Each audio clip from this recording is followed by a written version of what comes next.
नमस्कार दोस्तों, अपनी पाठशाला चैनल पर आप सभी का हार्दिक स्वागत है। तो मित्रों, कैसे हो आप सभी। मैं आशा करता हूं कि आप सभी स्वस्थ होंगे, मस्त होंगे और निरंतर अपनी पढ़ाई में लगे हुए होंगे। तो मित्रों, मैं फिर से हाजिर हूं एक नए टॉपिक के साथ में, और आज का अपना टॉपिक होगा गुप्तकाल, कला, साहित्य एवं स्थापत्य कला। यानी आज की कक्षा में हम स्कूल व्याख्याता भर्ती का जो प्रथम प्रश्न पत्र है, उसमें हम इतिहास, कला और संस्कृति की सीरीज भी अब शुरू करने जा रहे हैं। और आज इस कला और संस्कृति की जो शुरुआत है, इसमें हम सबसे पहले इतिहास वाले टॉपिक को लेंगे। और इतिहास वाले टॉपिक में हम गुप्त काल को विषय में पढ़ने वाले हैं। तो मित्रों, शुरू करें आज की क्लास का ये पहला प्रश्न। अब हमारी हिंदी और जो इतिहास है, यानी आपका दूसरा प्रश्न पत्र और जो प्रथम प्रश्न पत्र है, दोनों की सीरीज अब आपको देखने को मिलती रहेगी। तो शुरू करें आज की क्लास का पहला प्रश्न। गुप्त साम्राज्य का संस्थापक किसे माना जाता है। गुप्त साम्राज्य का संस्थापक किसे माना जाता है। तो इसका सही उत्तर होगा श्री गुप्त को। यानी मित्रों, गुप्त वंश के संस्थापक श्री गुप्त थे, जिन्होंने 275 ईस्वी में गुप्त वंश की स्थापना की। और गुप्त साम्राज्य 275 ईस्वी से लेकर के 550 ईस्वी तक रहा। और मित्रों, वास्तविक संस्थापक की बात करें तो चंद्रगुप्त प्रथम गुप्त साम्राज्य के वास्तविक संस्थापक माने जाते हैं, जिनका कार्यकाल 319 से 350 ईस्वी तक माना जाता है। अगला प्रश्न, गुप्त वंश का अंतिम शासक कौन था। गुप्त वंश का अंतिम शासक कौन था। तो इसका सही उत्तर होगा विष्णुगुप्त। यानी मित्रों, गुप्त वंश का अंतिम शासक विष्णुगुप्त था। और गुप्त वंश के महत्वपूर्ण शासक निम्न प्रकार हैं। तो आप इनका जो कार्यकाल है, इन शासकों को विशेष रूप से याद रखिएगा। सबसे पहले बात करें समुद्रगुप्त की, जिनका कार्यकाल 350 से लेकर के 375 ईस्वी तक रहा। इसके बाद चंद्रगुप्त द्वितीय, जिनका कार्यकाल 375 से 415 ईस्वी रहा। और इसके बाद कुमारगुप्त, और कुमारगुप्त का जो कार्यकाल है 415 से 455 ईस्वी तक रहा। और इनके बाद में यहाँ पर केवल महत्वपूर्ण शासकों की बात की जा रही है, स्कंदगुप्त। और स्कंदगुप्त का जो समय है वो 455 से 467 ईस्वी तक रहा। और मित्रों, याद रखिएगा कि मौर्यों के पतन के बाद समाप्त हुई भारत की जो राजनीतिक एकता थी, उसको फिर से स्थापित करने का श्रेय गुप्तों को ही जाता है। अगला प्रश्न, कला व साहित्य की दृष्टि से भारतीय इतिहास का स्वर्ण युग किसे कहा जाता है। कला और साहित्य की दृष्टि से भारतीय इतिहास का स्वर्ण युग किसे कहा जाता है। तो इसका सही उत्तर होगा गुप्त काल को। लेकिन बहुत ही महत्वपूर्ण तथ्य जिसे याद रखिएगा कि के.एम. मुंशी ने गुप्त काल को स्वर्ण युग कहा है। अगर आपसे प्रश्न पूछ लिया जाए कि गुप्त काल को स्वर्ण युग या स्वर्ण काल किसने कहा, तो के.एम. मुंशी ने। अगला प्रश्न, गुप्त काल में कला के प्रसिद्ध केंद्र कौन कौन से थे। गुप्त काल में कला के प्रसिद्ध केंद्र कौन कौन से थे। तो इसका सही उत्तर होगा मथुरा, बनारस और पटना।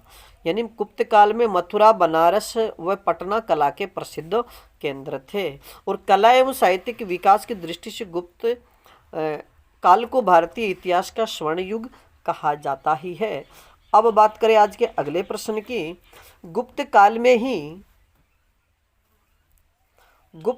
ही किस कला का वास्तविक जन्म माना जाता है। यानी गुप्त काल में ही किस कला, यानी वह कौन सी कला है जिसका वास्तविक जन्म गुप्त काल से माना जाता है। तो इसका सही उत्तर होगा मंदिर निर्माण की कला। अगला प्रश्न, भारतीय मंदिर निर्माण परंपरा में शिखर का संभवतः पहला उदाहरण कौन सा मिलता है। यानी भारतीय जो मंदिर निर्माण की कला है, इसमें शिखर जो मंदिर का शिखर है, उसका संभवतः पहला उदाहरण कौन से मंदिर का मिलता है। तो इसका सही उत्तर होगा देवगढ़ का दशावतार मंदिर, जो झांसी उत्तर प्रदेश में स्थित है। और मित्रों याद रखिएगा कि जो प्रत्येक मंदिर है उनके स्थान का नाम याद रखिएगा, क्योंकि एक कई बार अब पिछली जो व्याख्याता भर्ती परीक्षा हुई उसमें यह प्रश्न पूछा गया कि निम्न में से कौन सा मंदिर मध्य प्रदेश में नहीं है। तो अब की बार ये प्रश्न पूछा जा सकता है कि निम्न में से कौन सा मंदिर उत्तर प्रदेश में नहीं है। तो आप इनके मंदिरों के नाम, ये यानी कौन सा मंदिर किस देवता को समर्पित है और कहाँ पर स्थित है, तो इनको आप अच्छे से याद रखिएगा। तो गुप्त काल के प्रसिद्ध मंदिर निम्न प्रकार हैं। अब मित्रों हम गुप्त काल के जो प्रसिद्ध मंदिर हैं उनकी चर्चा करेंगे। तो तिगवा का विष्णु मंदिर, सबसे पहली बात, तिगवा का जो मंदिर है वो किसको समर्पित है? भगवान विष्णु को।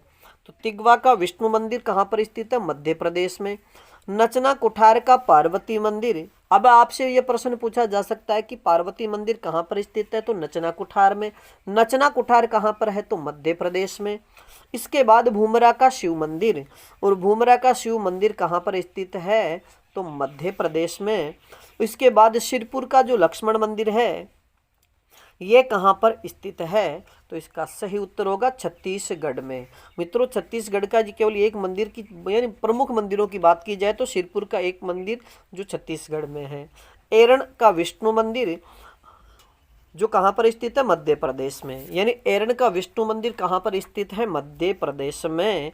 और मित्रों भीतर गांव का जो विष्णु मंदिर है ये कहाँ पर स्थित है? तो इसका सही उत्तर होगा कानपुर उत्तर प्रदेश में। और मित्रों भीतर गांव का, यानी इसको भीतर भी लिखा मिल सकता है, भीतर भी लिखा मिल सकता है। तो सबसे पहली बात तो भीतर गांव का जो मंदिर है विष्णु को समर्पित है, लेकिन इस मंदिर की सबसे बड़ी विशेषता कि ये मंदिर केवल ईंटों से निर्मित मंदिर है। अब बात करें आज के अगले प्रश्न की। देवगढ़ के दशावतार मंदिर के शिखर कितना ऊंचा है? देवगढ़ के दशावतार मंदिर का शिखर कितना ऊंचा है? तो इसका सही उत्तर होगा 12 मीटर ऊंचा। और मंडपों की अगर संख्या की बात करें तो इसमें कुल 4 मंडप बने हुए हैं। अगला प्रश्न, उदयगिरी के गुहा मंदिर जो विष्णु को समर्पित है का निर्माण किसने करवाया था? उदयगिरी के गुहा मंदिर का निर्माण किसने करवाया था? तो इसका सही उत्तर होगा चंद्रगुप्त द्वितीय के सेनापति वीरसेन ने। यानी उदयगिरी के गुहा मंदिर जो विष्णु को समर्पित है इसका निर्माण चंद्रगुप्त द्वितीय के सेनापति वीरसेन ने करवाया था। अगला प्रश्न, कूर्म वाहिनी यमुना और मकर वाहिनी गंगा की मूर्तियों का निर्माण किस काल में हुआ? कूर्म वाहिनी यमुना और मकर वाहिनी जो गंगा है उसका, यानी इन मूर्तियों का निर्माण किस काल में हुआ? तो इसका सही उत्तर होगा गुप्त काल में। मित्रों याद रखिएगा कि मूर्ति कला का विकास भी गुप्त काल में हुआ। आप सीधी सी बात याद रखिए कि जहाँ मंदिर बनाए तो वहाँ मूर्ति भी बनी। तो मंदिर निर्माण कला और मूर्ति कला का विकास गुप्त काल से माना जाता है। अब बात करें अगले प्रश्न की। गुप्त काल में मूर्ति कला के प्रमुख केंद्र कौन कौन से थे?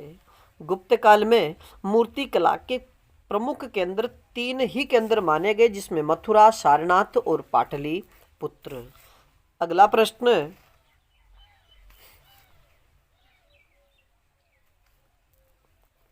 पद्मासन में बैठे पद्मासन में बैठे बुद्ध की पाषाण मूर्ति कहाँ से प्राप्त हुई है?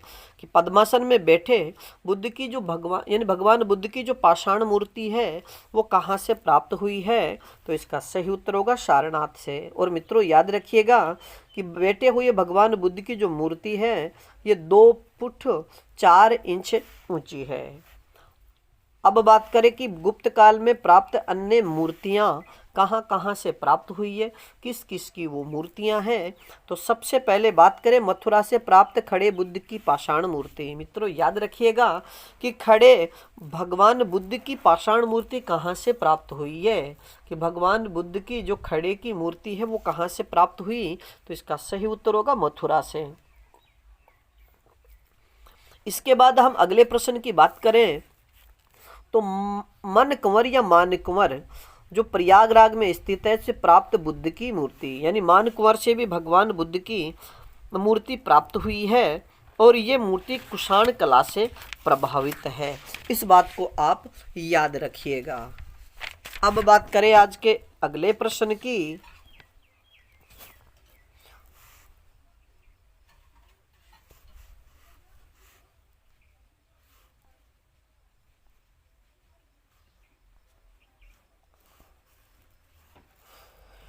सुल्तानगंज से प्राप्त बुद्ध की तांबे की मूर्ति, यानी अगर आपसे प्रश्न पूछा जाए भगवान बुद्ध की तांबे की मूर्ति कहाँ से प्राप्त हुई, तो सुल्तानगंज से। और मित्रों, यह जो मूर्ति है यानी बुद्ध के तांबे की जो मूर्ति है 7 फुट 6 इंच ऊंची है। अब बात करें अगले प्रश्न की, देवगढ़ से प्राप्त वराह की मूर्ति यानी अनंत साई, यानी भगवान विष्णु के अनंत साई देवगढ़ से प्राप्त वराह की जो मूर्ति है ये अनंत साई है और देवगढ़ से प्राप्त हुई है। अब बात करें अगले प्रश्न की, मथुरा, उदयगिरी और एरण से प्राप्त वराह की मूर्ति, यानी मथुरा से अगर आपसे प्रश्न पूछ लिया जाए कि वराह की मूर्तियां कहाँ से प्राप्त हुई है, तो मथुरा से, उदयगिरी से और एरण से। अगला प्रश्न, उदयगिरी से प्राप्त महिषासुर का वध करती माँ दुर्गा की मूर्ति, अगर आपसे प्रश्न ऐसे पूछ लिया जाए कि महिषासुर मर्दिनी की मूर्ति कहाँ से प्राप्त हुई है, तो उदयगिरी से। अगला प्रश्न, भूमरा व खो से प्राप्त एक मुखी शिवलिंग की मूर्ति, अगर ये प्रश्न सीधा पूछ लिया जाए कि एक मुखी शिवलिंग की मूर्ति कहाँ से प्राप्त हुई है, तो इसका सही उत्तर होगा भूमरा व खोह से। अब बात करें आज के अगले प्रश्न की, भगवान शिव के एक मुखी व चतुर्मुखी शिवलिंग का निर्माण सर्वप्रथम किस काल में हुआ, तो इसका सही उत्तर होगा गुप्त काल में। और मित्रों, चतुर्मुखी शिवलिंग की मूर्ति करमदंडा से प्राप्त हुई है। अगर आपसे प्रश्न ऐसे पूछ लिया जाए कि चतुर्मुखी शिवलिंग की मूर्ति कहाँ से प्राप्त हुई, तो करमदंडा से। और मित्रों, भगवान शिव के जो अर्धनारीश्वर रूप की रचना भी गुप्त काल में ही की गई थी। अब बात करें अगले प्रश्न की, अजंता यानी महाराष्ट्र की गुफाओं के चित्र मुख्यतः किस विषय पर आधारित है, यानी अजंता जो महाराष्ट्र में अजंता की जो गुफाएं हैं उनमें जो चित्र बने हुए हैं वो किस विषयों पर आधारित है, तो इसका सही उत्तर होगा धार्मिक विषयों पर। और मित्रों, बाघ जो मध्य प्रदेश में, तो बाघ की गुफाओं के चित्र मनुष्य के लौकिक जीवन से जुड़े हुए हैं। तो ये दोनों बातें आप याद रखिएगा कि अजंता की गुफाओं का विषय या गुफाओं पर बने चित्रों का विषय धार्मिक है, और बाघ की जो गुफाएं हैं इनमें जो चित्र बने हुए हैं उनका जो विषय है वो मानव जो मनुष्य का लौकिक जीवन में उससे संबंधित है। अब बात करें आज के अगले प्रश्न की, अजंता में चट्टानों को काटकर कितनी गुफाएं बनाई गई थी, यानी अजंता में चट्टानों को काटकर कितनी गुफाएं बनाई गई थी, तो इसका सही उत्तर होगा 29 गुफाएं। और मित्रों, इनमें से 4 चैत्यगृह तथा शेष विहार गुफाएं थी, यानी 29 जो गुफाएं प्राप्त हुई है इनमें से 4 तो चैत्य गृह है तथा शेष विहार गुफाएं थी। अब बात करें आज के अगले प्रश्न की, बैठी हुई स्त्री का चित्र किस गुफा से प्राप्त हुआ है, बैठी हुई स्त्री का चित्र किस गुफा से प्राप्त हुआ है, तो इसका सही उत्तर होगा गुफा नंबर 9 से। और मित्रों, ये गुप्तकालीन सबसे प्रसिद्ध चित्र माना जाता है, यानी बैठी हुई स्त्री का जो चित्र है ये सबसे प्रसिद्ध चित्र माना जाता है। अब बात करें कि अजंता की गुफाओं से प्राप्त चित्र निम्न प्रकार हैं और इन चित्रों को आप याद रखिएगा। सबसे पहले बात करें कि पुजारी के दल का स्तूप की ओर जाते हुए का चित्र कौन सी गुफा से प्राप्त हुआ, गुफा नंबर 9 से, यानी बैठी हुई स्त्री का चित्र और पुजारियों के दल का स्तूप की ओर जाते हुए का जो चित्र है ये गुफा नंबर 9 से प्राप्त हुआ है।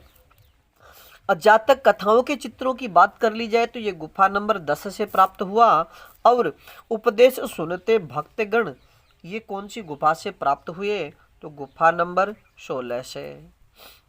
अगर मरणासन राजकुमारी के चित्र की बात कर ली जाए कि मरणासन राजकुमारी का जो चित्र है ये भी सबसे प्रसिद्ध चित्र है, तो किस गुफा से प्राप्त हुआ, तो गुफा नंबर 16 से। और अब बात करें अगले प्रश्न की, माता व शिशु का चित्र, यानी माता व शिशु का चित्र किस गुफा से प्राप्त हुआ है, तो इसका सही उत्तर होगा गुफा नंबर 17 से। और बुद्ध का गृह त्याग का जो चित्र है ये किस गुफा से प्राप्त हुआ, तो गुफा नंबर 17 है। और राहुल का समर्पण, अगर ये चित्र भी पूछ लिया जाए तो गुफा नंबर 17 है।